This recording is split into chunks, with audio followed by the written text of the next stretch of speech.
Venus McComb's story, The Crime of the Dead Distance.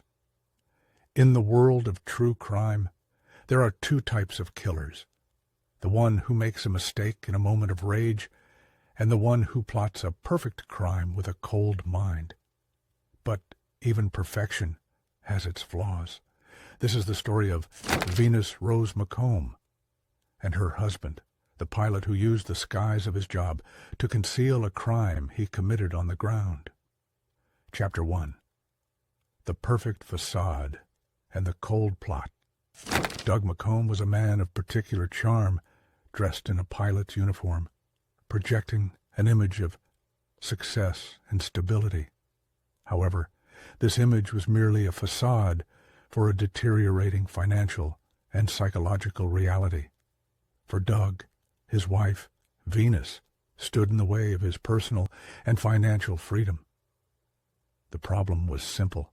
He wanted out, and she held a life insurance policy worth hundreds of thousands of dollars. This policy was his ticket out of the crisis. Doug, the pilot accustomed to charting complex flight paths, sat down and began to plot his own crime trajectory.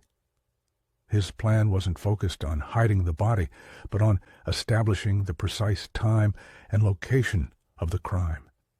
He decided to use his profession as a weapon. He would prove he was far away when the murder occurred, creating an ironclad alibi that could not be breached because no one watches a pilot in the air.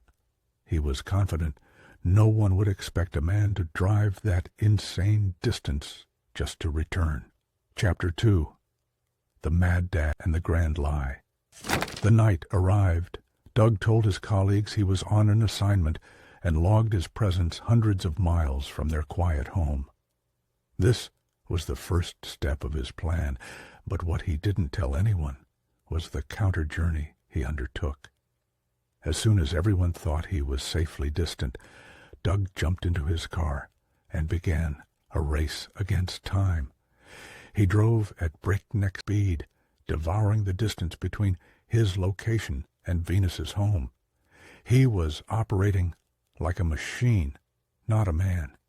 He arrived at the house, committed the horrific and brutal crime against his wife, and then immediately left without leaving anything in his wake.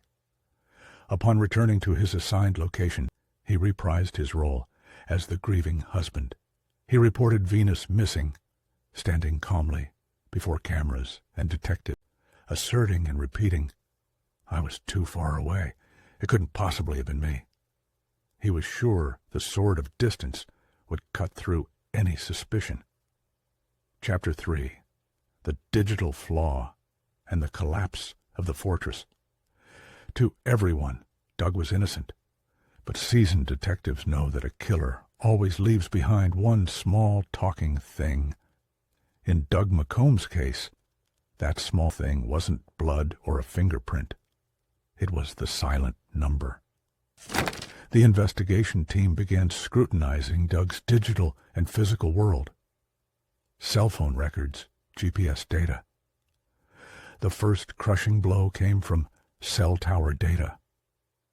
Even though Doug claimed to be miles away, his phone was pinging towers at a suspiciously close distance to Venus's home during the critical hours of the night. This proved he wasn't fully at his workplace as he claimed. He had returned to the area. The odometer. This was the knockout punch.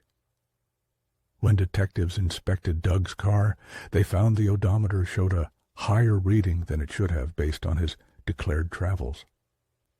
The extra mileage recorded by the odometer precisely matched the secret round trip to Venus. Doug had been meticulous about everything except wiping the vehicle's log. His perfect alibi crumbled. The distance he thought would grant him innocence became the irrefutable evidence of his guilt. Conclusion: end of the journey.